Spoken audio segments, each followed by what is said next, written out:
They don't call it the land of sky for nothing.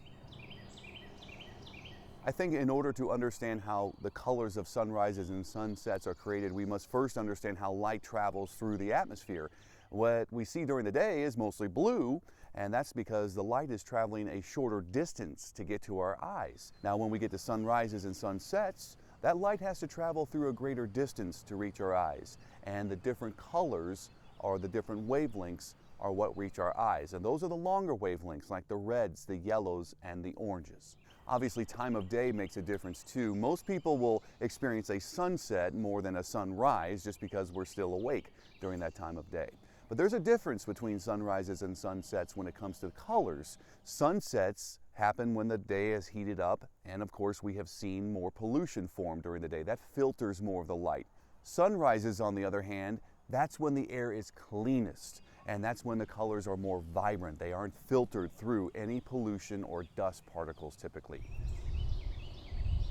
Now this summer we had something unique. We had a lot of Saharan dust reach us here in the southeast, and that actually enhanced our sunrises and sunsets when that happened. The dust particles actually bounce the light or scatter it in many different directions, and that produced more of the oranges and reds when that happened. Whenever you have clouds in a sunrise, it always makes for a prettier picture. That's just because it adds texture, more dimension for us, and our eyes like to see that difference or that contrast in depth or dimension. So awesome sunrises usually come with some clouds or even a little bit of fog.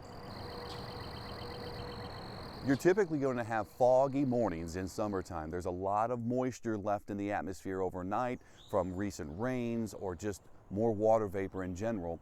And what happens is that fog will form closer to sunrise. And you'll see that fog in the valleys, especially during summer months. So when you have a lot of fog in a sunrise, it can actually enhance the beauty of those sunrises.